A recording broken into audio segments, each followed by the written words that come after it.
Dildos aí, que devem botar o despertador às 5 horas, e aí dá um snoozezinho, né? E aí o snoozezinho dá mais ou menos esse horário, a galera vai entrando. Olha lá. Mas estamos preparados, vamos começar. E aí, quem aqui estava ontem na live? Quem estava ontem na live? Manda uma maçãzinha aqui. Olha a Diana aí também. Pablito. Quem estava ontem na live? E quem está aqui hoje pela primeira vez? Só para eu saber. Porque ontem foi muito legal, a gente abriu um looping bizarro, né?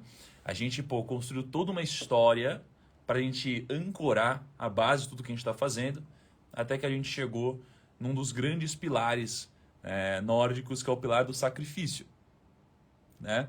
E hoje a gente vai pincelar, né, um pouco mais sobre quais são de fato os princípios, quais são aquelas sementes que transformaram os vikings, né, no que de fato eles viriam a se tornar mais para frente, né, nos países nórdicos, né, nos países mais prósperos da humanidade hoje, né? Então hoje vai ser muito massa. Ontem a gente traçou toda a história de quais são os países mais prósperos, né? O que você está disposto a fazer, o sacrifício. Eu sei que muitos de vocês estão fazendo um sacrifício a estar aqui comigo, mas o sacrifício ele sempre é recompensado, tá bom? É por isso que ele é um sacrifício. O sacrifício não é uma coisa ruim, tá bom? O esforço pelo esforço é ruim, o sacrifício não. E hoje eu combinei com vocês que eu vou compartilhar quais são alguns dos segredos, né, das sementes que transformariam depois esse país nos mais prósperos de todos, tá bom? Mas antes, eu quero pegar um negócio aqui. Eu quero ver se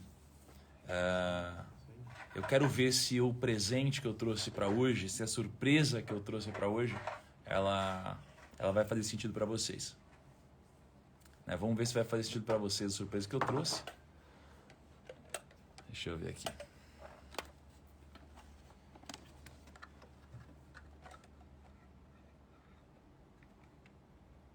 Rapaz, tem um negócio muito massa aqui dentro. Tem um negócio massa aqui dentro. Eu vou mostrar para vocês no final da live, porque eu acho que vai fazer sentido. No final da live eu vou mostrar para vocês o que está aqui dentro. E a gente vai fazer uma dinâmica com isso. Tá? Então esteja aqui até o final, porque tem um negócio aqui dentro que eu quero mostrar para vocês. Beleza? Vamos lá. Frase do dia, galera. Frase do dia. Se você não viver por algo, morrerá por nada. Se você não viver por algo, morrerá por nada. Essa é a frase do dia. Tá? Agora, qual o sentido disso?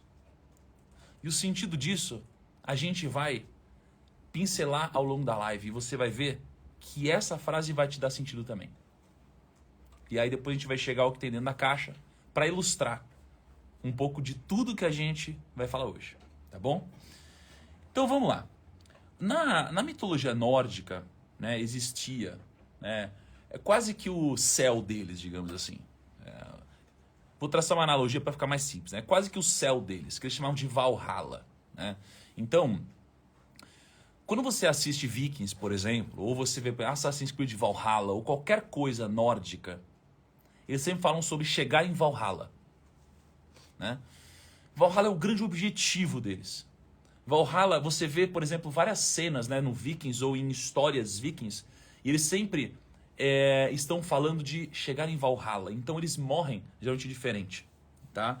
Então, para eles, existe um sentido em morrer lutando, em morrer em batalha, tá?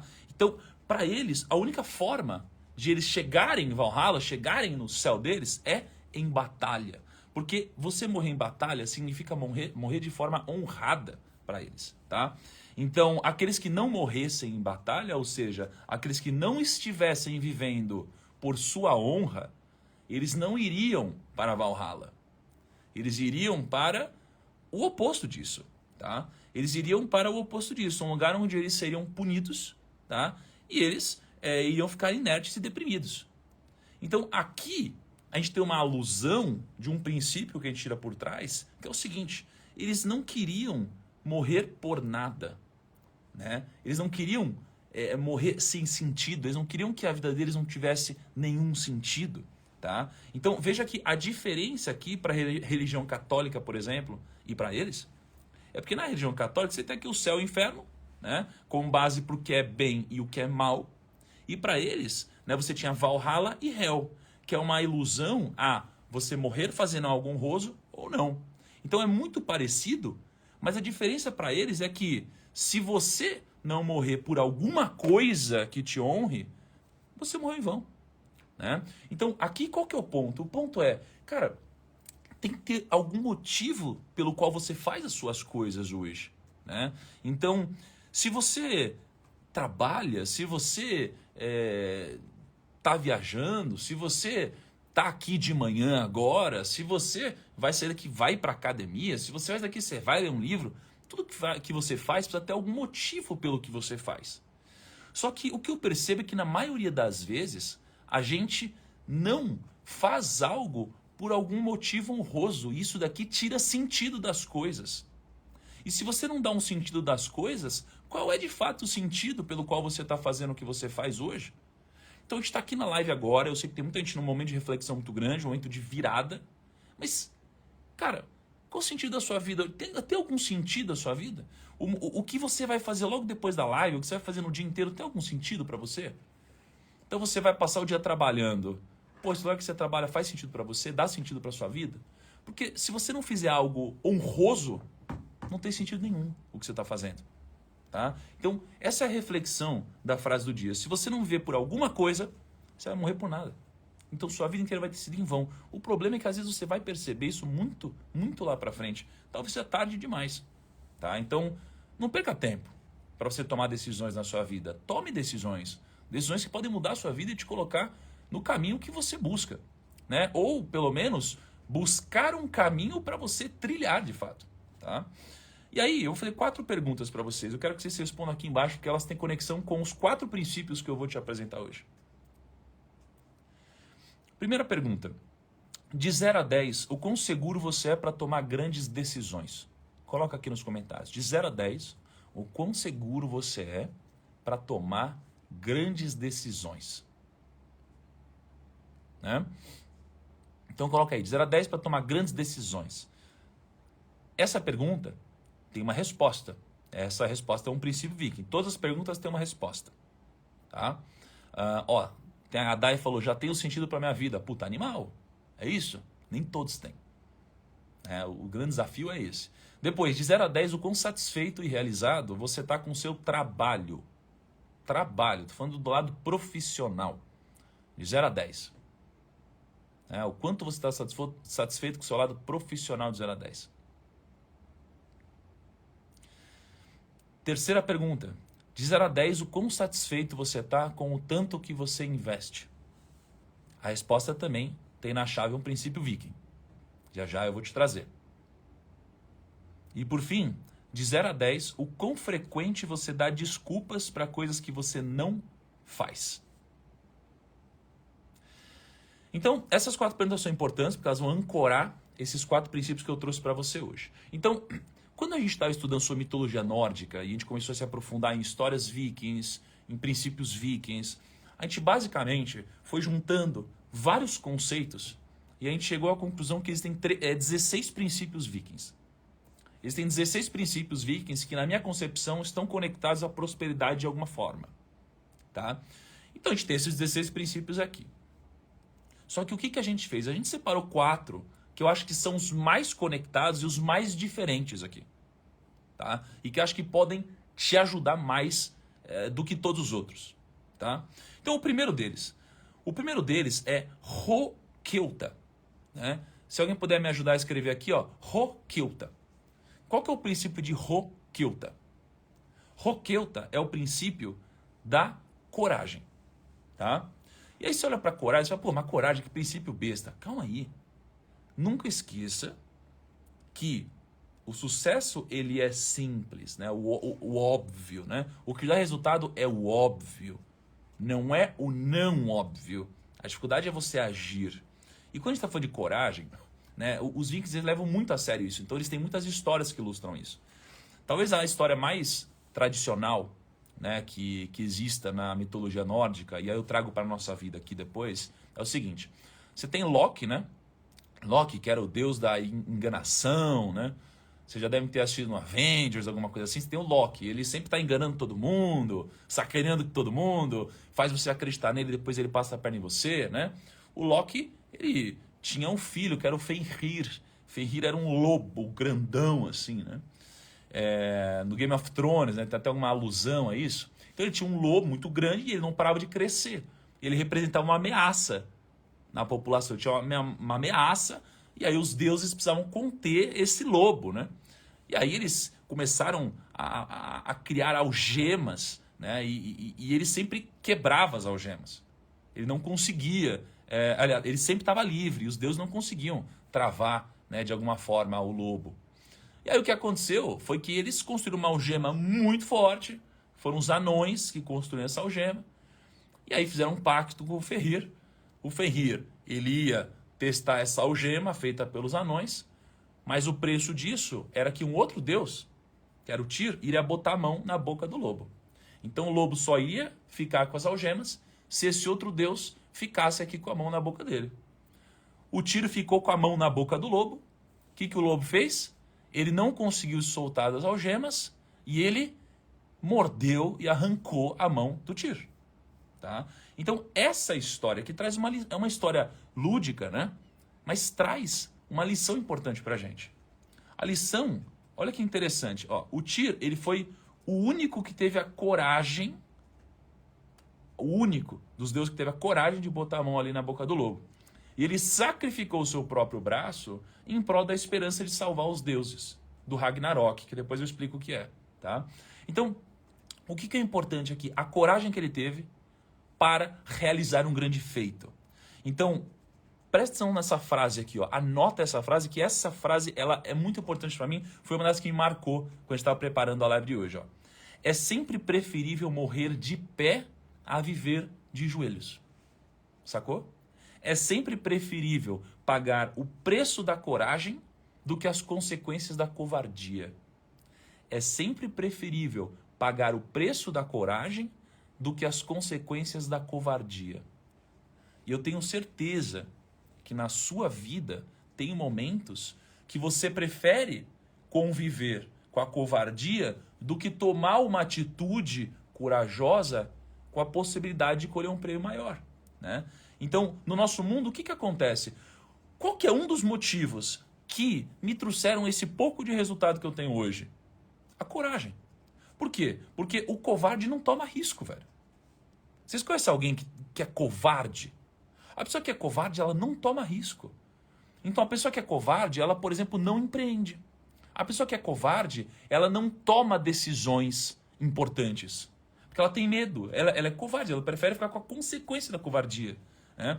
Ela não consegue transformar suas aspirações em alguma coisa maior. Sacou? Então, olha só. É sempre preferível pagar o sacrifício da coragem do que as consequências da covardia. E é preferível morrer de pé do que viver de joelhos. Porque do que adianta uma vida mal vivida, né? Do que adianta uma vida sem motivo? Então, essa reflexão da coragem, sem coragem, você não tem um grande prêmio a ser colhido. Você já tem a garantia de que você não vai colher um grande prêmio. Tá? Então, esse daqui é um princípio viking. E você vê isso daqui, o quão eles eram corajosos em tudo que eles faziam. Às vezes, até ignorantes. Mas, muitas vezes, corajosos. Então, veja que eles têm princípios que levaram eles à prosperidade. E tem princípios que fizeram o oposto. Aqui eu estou tirando os princípios que levaram eles à prosperidade. Agora, se a gente junta coragem com inteligência, preparo, ferramenta... Caraca, imagina como isso daqui é incrível. Então, você não precisa responder, porque eu sei que cada um tem a sua vida, é particular. Mas você está sendo corajoso ou corajosa nas decisões que você está tomando? Isso é importante. Aquelas decisões que dão frio na barriga? Ou você simplesmente procrastina e não toma? Então, esse é o primeiro princípio deles, tá? Segundo princípio, esse daqui eu vou precisar da ajuda de alguém para escrever aqui no chat. É o princípio que se pronuncia Arbeitsglätte. Amor, escreve para a galera. Arbeidsglätte. Arbeidsglätte. É um princípio viking incrível, que é um princípio basicamente da satisfação profissional. Olha só, é o princípio da satisfação profissional. Esse princípio é importante. Por quê? Cara, vamos ser sinceros aqui. Você passa mais tempo com a sua família ou você passa mais tempo no trabalho? Você passa mais tempo ali no seu ofício ou você passa mais tempo em casa? Quando eu digo em casa, eu não estou falando dormindo. Eu estou falando em casa acordado, né? Ou seja, vivendo de fato em casa. Você passa muito mais tempo no escritório, geralmente, não é? Você passa muito mais tempo trabalhando, não é? No seu ofício. E aqui, se você não tem satisfação profissional, qual é o sentido? Caraca, qual o sentido? Na minha vida, eu vou te falar o que eu fiz. Eu sou um cara, eu refleti há pouco tempo, mas eu tenho a minha vida pessoal, tenho a minha vida profissional. Quando eu disse para vocês que eu sacrifiquei o anonimato, e o preço disso daqui foi, hoje, eu estou trabalhando a cada segundo da minha vida. Então eu misturei o trabalho com o meu lado pessoal. Antigamente tinha o Thiago do trabalho, tinha o Primo Rico. A gente foi juntando hoje, isso aqui é praticamente uma única pessoa. Então eu estou aqui conversando com vocês. Quando eu terminar aqui, vou tomar café com a Ká e vou falar com ela de um jeito muito parecido. Não com tanta entonação, mas de um jeito muito parecido, né? Vou no restaurante, vai ser igual que eu vou falar com o garçom, né? Vou falar com um amigo, vai ser muito parecido.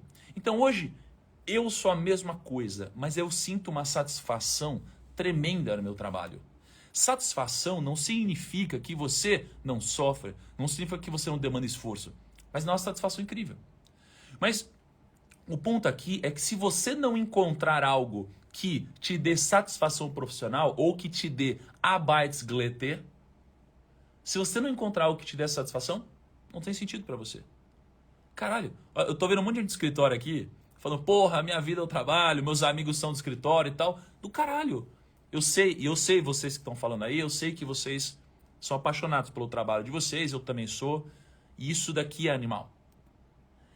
Ontem eu estava almoçando com o Joel, meu amigo, né, que vocês conhecem, e aí a gente estava conversando sobre propósito, a gente estava conversando um pouco sobre o porquê que a gente está junto e tudo mais. E aí sabe qual foi a nossa conclusão? A nossa conclusão foi assim, é porque a gente estar junto é mais legal. Essa foi a nossa conclusão, gente. A gente podia falar várias coisas, é porque dá mais dinheiro, é porque não sei o que. Não, é porque é mais legal, cara. Porque se tiver separado, tá todo mundo ganhando dinheiro, todo mundo feliz, mas é mais legal estar junto. Essa foi a conclusão. Então a satisfação profissional é incrível. Se você não encontrar satisfação profissional, o que eu te digo é, não fira o princípio 1, o princípio da coragem. Tome coragem, porra, para fazer algo que te leve até o seu Arbeitsglätte. Senão você vai só perder tempo. Sacou? Então, isso é muito importante. Então, quando você vive por princípios, a sua vida vai ficando mais fácil de ser vivida. Né? E para mim, esses princípios fazem sentido. Faz sentido para vocês também esse princípio? Se fizer sentido, dá um soquinho ou posta uma maçãzinha aí. Para ver se realmente faz sentido para vocês também. Porque para mim, cara, eu vou vendo esses princípios aqui dos caras e eu vou entendendo o porquê que os países nórdicos se tornaram os países nórdicos. Né? E aí é engraçado porque quando a gente olha quando a gente olha para o conceito do Arbeitsglätte, né, a gente vê que, na verdade, existem outros conceitos parecidos. Então, no grego, existe o conceito do arete. Um dia eu estava gravando um podcast com o Clóvis, e o Clóvis estava falando sobre arete. Né? Arete é o conceito do auge do máximo da produtividade com o seu talento, com o que você ama. E aí eu lembro que o Clóvis disse assim, ele falou, o vento é perfeito para ventar. Ele é refrescante. Olha isso, o vento ele é perfeito para ventar, porque ele é refrescante. Se o vento fosse feito de lâminas cortantes, ele não seria perfeito. Concorda? A natureza ela é perfeita para cumprir o seu papel. Aí ele diz, o joelho ele é uma dobradiça e ele funciona perfeitamente como uma dobradiça. Então, a reflexão aqui sobre arete, né, ou sobre o Arbeitsglätte é a seguinte, se o papel do vento é ventar e o papel do joelho é dobrar, então qual é o seu papel na natureza, se ela é tão perfeita assim? Se todos os princípios da natureza são perfeitos, qual é o seu papel na natureza? Você tem algum papel? Às vezes você só não encontrou. Eu encontrei o meu papel. Pelo menos eu acho que eu encontrei. Eu me sinto realizado fazendo o que eu faço. Eu vi quantas mensagens eu recebi ontem. Ontem a gente tinha 80 mil pessoas aqui. Hoje já está com 75 mil pessoas aqui. Eu me sinto realizado. É o meu talento fazer isso que eu estou fazendo aqui. E eu sei que muitas pessoas aqui, elas mudam a vida de alguma forma. Só pelo fato de estar aqui. Não é? Então, isso daqui, para mim, é incrível. E eu sei que muitos de vocês não são impactados. Mas qual é o seu? Porque o meu eu estou exercendo aqui. Mas qual é o seu? Qual é o seu papel na natureza? Será que você está exercendo esse papel? Porque se você não tiver, caraca, não erre no princípio 1 da coragem, tome coragem para você encontrar o seu abates Gletê, que é o segundo princípio, certo? Não perca tempo. Arete é a excelência, é o máximo da perfeição, mais o que você habitualmente faz. Quanto mais próximo disso, mais próximo do arete, mais próximo do abates Gletê você está. Tá bom? E o terceiro princípio, vi que é um princípio que ele mexeu comigo. Por quê? Porque, cara, eu estava procurando uma palavra para isso. Não existia uma palavra, não existe essa palavra no nosso vocabulário, a que eu vou falar agora, né? Mas é uma palavra que descreve o que eu em finanças pessoais eu digo várias vezes. Qual que é esse princípio? É o princípio do Lagon. Aliás, eu quero mostrar um negócio para vocês que chegaram mais recentemente aqui. Já já eu vou pegar ali, tá? Mas, ó, eu quero dizer para vocês um pouquinho sobre o terceiro princípio. São 4 princípios que eu vou compartilhar hoje, que eu extraí dos Vikings, tá? O terceiro princípio eles chamam de Lagon. E olha só, quando a gente fala de finanças pessoais, o que a gente fala? A gente fala assim, vamos tentar não viver acima do que a gente gasta, não vive um degrau acima, não tem essas coisas? Não vive um degrau acima, não gasta mais que você ganha, não sei o que lá. Tem uma dessas coisinhas, né? É tudo óbvio, concorda? É tudo óbvio, né? Mas antes de eu mostrar para vocês esse princípio, tem uma parada para quem chegou agora, olha só. Tem um negócio aqui dentro que eu quero mostrar para vocês. Eu vou mostrar no final da live. Que vai fazer muito sentido. Sério. A gente pensou nessa dinâmica e eu tenho certeza que ela vai ajudar vocês. Tem um artefato aqui dentro. Mas daqui a pouco eu mostro e daqui a pouco eu conto a história do que a gente vai fazer com isso. Tá bom? Porque eu tenho uma missão para vocês hoje. Então se preparem. Então, o terceiro princípio. Lagon. O que é o princípio de Lagon? O princípio de Lagon ele é muito simples. Ele significa viver com o necessário. Olha que simples. Lagon. Viver com o necessário. Olha que princípio foda. Então, isso daqui é um grande princípio dos Vikings. E aí, é muito interessante porque quando você olha para a imagem dos deuses dos Vikings, né? E lembrando, muitas vezes nas religiões, nas culturas, os deuses, eles são retratações. Eles são retratações das histórias, da cultura, do jeito de pensar, do jeito de agir. São reflexos dos seus princípios. Né? Porque quando você vê os Vikings falando que quando tem um trovão, é a bigorna do Thor, né? É a faísca da bigorna, né? Do Thor batendo e tal. Você fala, caraca, você olha para hoje e fala, puta, a ciência explica isso. Não é assim. Mas não tem problema. Porque o nosso grande objetivo aqui é você extrair os princípios que tem por trás dessas metáforas, dessas mitologias, desses contos, dessas fábulas. Tá? E aí, quando eles falam do Lagon, que é sobre viver com o necessário, e para mim uma das grandes chaves do dinheiro, né? Você pega as imagens dos deuses que eles retratavam, então você vê desenho de Odin, por exemplo, que é o deus dos deuses deles, né? Quando você pega o Odin e você vê o desenho dele, como que o Odin está vestido? Ele geralmente tem lá os 2 corvos dele, tem 2 lobos ali em volta dele, e ele tá com trajes. Como que é o nome? Como que é o nome, amor? Tipo, como se fosse. Não é o roupão, como que é o nome daquela roupa que eles usam? É tipo um. Eu não sei. Cara, eu não sei, mas. Imagina uma roupa. É tipo a roupa do Jedi, amor. Como que é o nome? É como se fosse um traje de pano, digamos assim, vai. É um traje de pano, assim, é uma coisa simples. É uma coisa muito simples, tá? Então, quando você olha para Odin, ele está vestido assim. Mas quando você olha para outros deuses, Então quando você olha para Júpiter, você olha para o Thor, você olha para os outros, como que eles estão vestidos? Eles estão com ouro, muita coisa, né? Esbanjando muita coisa que representa a riqueza, né? E o Odin é um manto, o pessoal falou manto, uma túnica.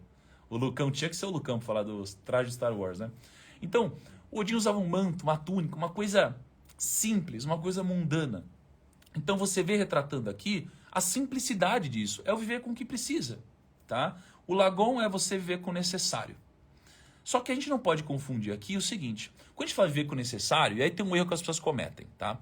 As pessoas, elas falam sobre minimalismo, né? As pessoas falam sobre minimalismo. Então, minimalismo, existe muita crítica, existe muita defesa.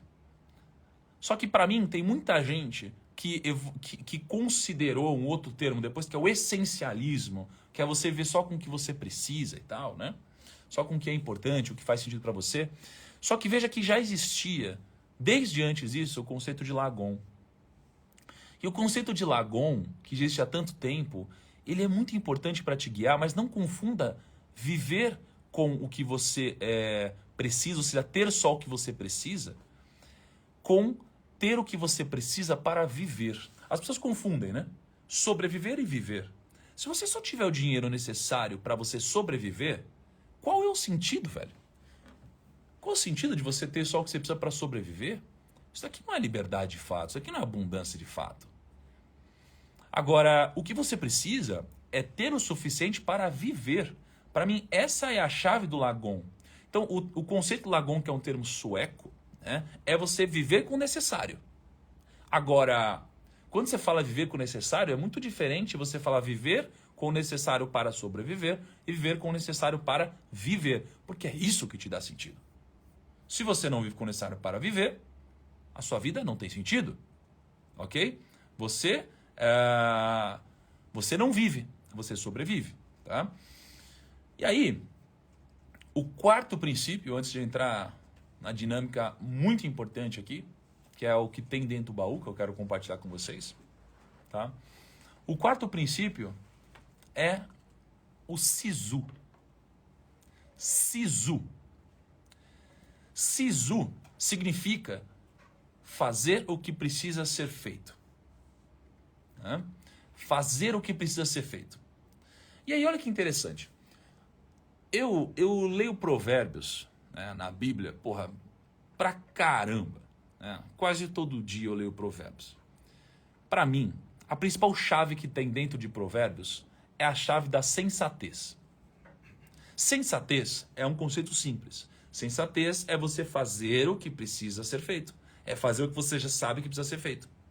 O que é insensatez? Insensatez é você não fazer o que você sabe que deveria ser feito. Tá? Então, vou te dar um exemplo. Amanhã de manhã, você deve estar aqui na live. Tá? Não todo mundo aqui. Acho que para a maioria faz sentido, não faz? Você sabe. Pô, alguma coisa que eu falei hoje agregou para você? Alguma, ou pelo menos alguma coisa que eu te falei fez você refletir alguma coisa diferente? Se sim, você deve estar amanhã na live. Então você sabe que você deve fazer isso. Mas vai chegar na hora, às vezes vai dar sono, sei lá, alguma coisa vai acontecer. Você não vai acordar, você fala, não, e vai dar um migué. E se você fizer isso, você pode ser um insensato. Por quê? Porque você sabe que deveria fazer e não faz. Por algum motivo, não é? Então, a insensatez, para mim, é o principal conceito passado em Provérbios na Bíblia. E aí eu vejo aqui, Sisu é a mesma coisa. É você fazer o que precisa ser feito. Só que na vida dos nórdicos, isso é particularmente importante. Por quê? Porque eles, é o seguinte, se eles não partissem em busca de novas terras, em busca de comida, em busca de estocar de alguma forma para o frio, eles iam morrer. Não é? Então imagina, você tem a opção de você se preparar. Quando você não tem a opção, isso aqui enraiza dentro de você, porque você vira isso. Então você já parou para pensar por que os países com o melhor clima, eles são aqueles menos prósperos? Já parou para pensar? Pensa no Brasil. Cara, no Brasil, na antiguidade, imagina, você tem um clima propício para você plantar. Você quer comer? Pega um coco na árvore, pega uma comida na árvore, pesca. Cara, é muito fácil viver, entre aspas, né? Em relação a viver na neve, em relação a viver num país nórdico, é muito fácil. Concorda? Só que lá, eles precisavam se preparar para o frio. Eles precisavam se preparar para um momento em que, cara, tudo ia ser devastado, não é? Então, eles foram obrigados a aplicar o Sisu. A gente não. Isso daqui enraizou nas entranhas deles, no jeito de pensar, no jeito de agir. Então, o Sisu virou parte deles. Até hoje. Eles fazem o que precisa ser feito. E pronto. Então, sabendo disso, não significa que é simples, mas sabendo disso, traga para você o Sisu. O Sisu é você fazer o que precisa ser feito. Tá bom? Agora, eu vou... Será que eu mostro a caixa agora, amor? Ou conta essa história que eu tenho para contar antes aqui? Conta a história? Uhum. É? Mas será que eu ilustro mostrando o que tem na caixa ou não? Uhum. Antes ou depois? Agora? Tá bom. Bom, então deixa eu mostrar para vocês o que tem dentro da caixa. E eu vou contar uma história e vocês vão entender o porquê isso aqui é tão importante. Tá? Olha só. Cara, dentro da caixa existe um artefato aqui. Que é esse. Existe esse artefato. Tá? Esse artefato, gente, ele tem um significado. Isso aqui tem um significado. Tá? É uma pulseira, ok? E eu quero explicar para vocês o significado disso daqui. Beleza? Então, olha só. Eu não vou pôr essa pulseira agora, mas eu vou te contar uma história do porquê isso aqui vai fazer sentido para você. E aí eu vou dar uma missão para você. Para a gente fazer amanhã junto. A história é a seguinte. Tem uma fábula, né? Que é a fábula do rato e da ratoeira. Presta atenção nisso daqui. Olha como as histórias mais simples contêm as sementes mais valiosas. Tinha um rato que ele estava olhando pelo buraco da parede. Sabe, o rato fica ali, né? Tem o buraco do Tom and Jerry, né? Ele fica ali, olhando pelo buraco da parede. O que ele enxergou do outro lado? Ele viu uma ratoeira, né? O fazendeiro foi lá e colocou uma ratoeira. O fazendeiro colocou uma ratoeira, obviamente, com o objetivo de pegar o rato. Não é? É por isso, coloca a ratoeira para pegar o rato. Ela estava incomodada com o rato andando pela casa. E aí o rato ficou desesperado e ele saiu correndo pela fazenda. E aí o rato chegou na galinha, falou, galinha, olha aqui, eles botaram uma ratoeira, e agora? A galinha olhou pro rato e falou, pô, desculpa, senhor rato. Né? Eu entendo que isso aqui seja um grande problema para você, mas não me prejudica em nada, não me incomoda. Não me incomoda. Aí o rato ficou puto, ficou desesperado e foi correndo até o porco. Chegou no porco e falou, porco, tem uma ratoeira aqui em casa. Aí o porco pegou e falou, puta, desculpa, rato, não tem nada que eu possa fazer por você, a não ser orar. Eu vou orar por você. Né? Aí o rato, desesperado, saiu correndo, foi lá, chegou na vaca, chegou na fazenda, falou com a vaca e falou, vaca, meu Deus, tem uma ratoeira. Né? Eu tô em perigo. Não sei o que, meu Deus. Aí a vaca olhou e falou, putz, cara, eu não posso fazer nada. Desculpa, mas eu não posso fazer nada. E aí o rato, coitado, ficou desesperado, ficou triste, ficou desolado, falou, meu Deus, eu vou me matar, eu vou morrer, minha vida vai acabar. O rato pensou, minha vida vai acabar. E aí naquela noite, pá! Ouviu o barulho da ratoeira. Tum! O que todo mundo pensou? Falou, caraca, o rato morreu.